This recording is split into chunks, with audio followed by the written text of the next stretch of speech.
India market invest মাইন্ডসেটে আপনাদের স্বাগত। যা চ্যানেল নতুন এসেছেন তাদেরকে হলো প্লিজ চ্যানেলটাকে সাবস্ক্রাইব করবেন, লাইক করবেন, বেল আইকনটা প্রেস করবেন, তার সাথে অল বাটনটা প্রেস করবেন, নোটিফিকেশন সঙ্গে সঙ্গে আপনাদের কাছে গিয়ে পৌঁছাবে।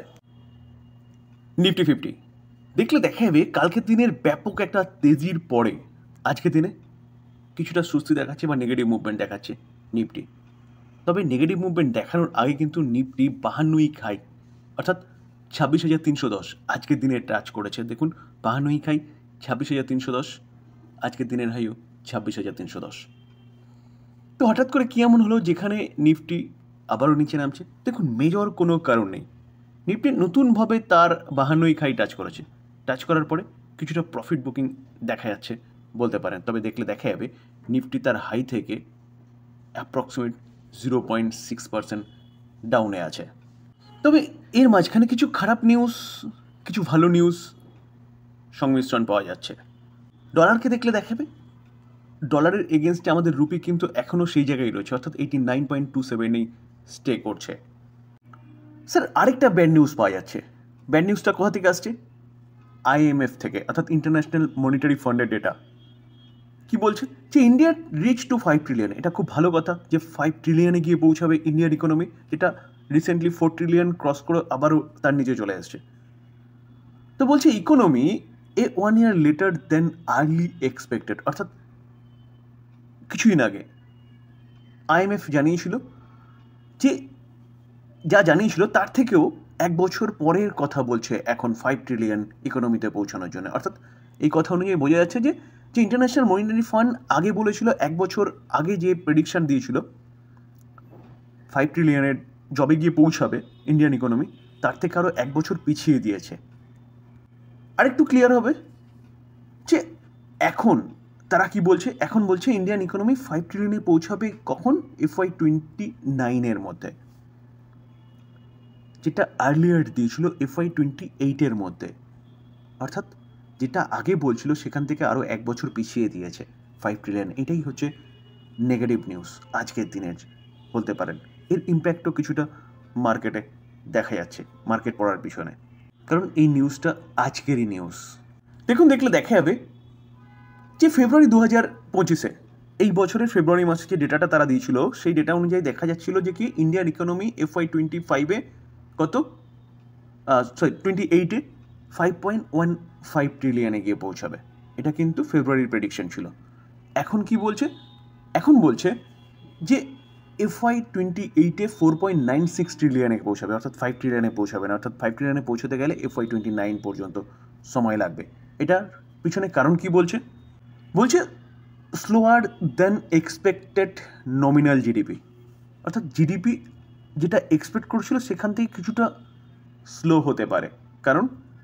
কারণ হিসেবে বলছে যে রুপি কন্টিনিউয়াসলি কিন্তু উইক হচ্ছে, তার ফলে ইকোনমিতে একটা এফেক্ট তো পড়বেই। তো এটাই হচ্ছে কারণ। তার পাশাপাশি তারা কিন্তু বলতে পারেন ডোনাল্ড ট্রাম্পের যে 50% ট্যারিফকেও বলছে কারণ হিসাবে। তো দুটো খারাপ নিউজের পাশাপাশি একটা ভালো নিউজও আসছে। নিউজটা কি? যেটা আজকের দিনেরই নিউজ কিন্তু 27 নভেম্বর। নিউজ কি বলছে? ব্রোকারেজ ফার্ম বলছে যে 2026 মধ্যে সেন্সেক্স হিট নিউ হাই। তো সেন্সেক্স কিন্তু নতুন হাই লাগাতে পারে। মর্গান স্ট্যানলি কি বলছে? যে 1,07,000 পর্যন্ত যেতে পারে ডিসেম্বর 2026 এর মধ্যে। অর্থাৎ আমরা ডিসেম্বর 2025 দোরগোড়ায় এসেছি। তো 1 বছরের মধ্যে মর্গান স্ট্যানলি বলছে 24% সেন্সেক্স কিন্তু জাম্প করতে পারে। তো এই নিউজটা আমি কিছুদিন আগেই আলোচনা করেছিলাম। তো এখন দেখুন HSBC আরেকটা দিগ্গজ ব্রোকিং হাউস, তারা কি বলছে? তারা বলছে যে সেন্সেক্স 94,000 পর্যন্ত যেতে পারে বাই 2026 মধ্যে।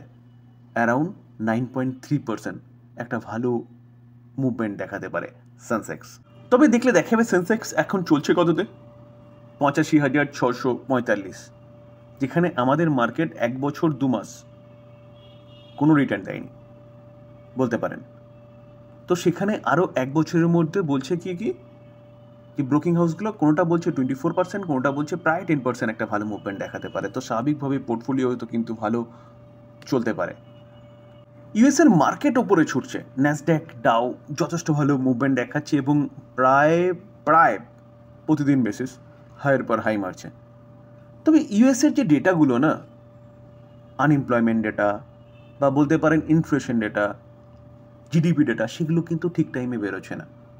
যেখানে Q3 জিডিপি যেটা 26 তারিখ বেরোনোর কথা ছিল, অর্থাৎ 26শে নভেম্বর, তো ইউএস ক্যান্সেল তার Q3 জিডিপি এস্টিমেট বা ডেটা বলতে পারেন। কিসের জন্য? গভর্নমেন্ট শাটডাউনের জন্য। আমরা সবাই জানি যে গভর্নমেন্ট শাটডাউন চলছিল ইউএসএ, তো স্বাভাবিকভাবেই প্রতি কটা ডেটার কিন্তু এরকম ডিলে হচ্ছে।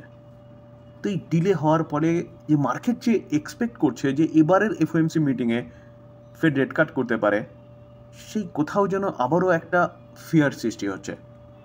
কারণ ইনফ্লেশন ডেটা পাওয়া যায়নি, জিডিপি ডেটা পাওয়া যায়নি, এগুলো কিন্তু মার্কেটকে নেগেটিভ সেন্টিমেন্টের দিকে ঠেলে দিচ্ছে। তবে স্যার মাথায় রাখবেন যে আমাদের জিডিপি ডেটা সেটা 28শে নভেম্বর পাওয়া যাবে। আজকে কত তারিখ? আজকে 27 তারিখ। তো 28শে নভেম্বর কিন্তু আমরা আমাদের ইন্ডিয়ার জিডিপি ডেটা পাবো, যার ওপর কিন্তু মার্কেট তাকিয়ে রয়েছে। কারণ 50% যে ট্যারিফ আরোপ করেছে না, এবং তার পাশাপাশি গভর্নমেন্ট জিএসটির যে রিফর্ম করেছে, তার ফলে কতটা জিডিপির ওপর এফেক্ট পড়বে না ভালো করবে জিডিপি, সেটা কিন্তু এখন দেখার বিষয়। এবং এই জিডিপি ডেটার ওপরে ইন্ডিয়ান মার্কেট অর্থাৎ নিফটি বা সেন্সেক্স ডিপেন্ড করছে কোন দিকে মুভমেন্ট দেখাবে। তো এতগুলো ফ্যাক্টর একসাথে কাজ করছে, কোনটা ভালো নিউজ কোনটা খারাপ নিউজ, কোনো দিকের পাল্লা বিশাল একটা ভারী সেরকম ব্যাপার নয়, যার জন্য কিন্তু একটা ফ্ল্যাট টাইপ পারফরমেন্স দেখা যাচ্ছে। এই হচ্ছে মার্কেটের নিউজ। যদি ভালো লাগে যা চ্যানেল নতুন এসেছেন তাদেরগুলো প্লিজ চ্যানেলটাকে সাবস্ক্রাইব করবেন, কারণ আপনারা অনেকেই কিন্তু সাবস্ক্রাইব করতে ভুলে যাচ্ছেন। তো প্লিজ চ্যানেলটাকে সাবস্ক্রাইব করবেন এই ধরনের ইনফরমেটিভ ভিডিও পাওয়ার জন্য। থ্যাংক ইউ, ভালো থাকবেন।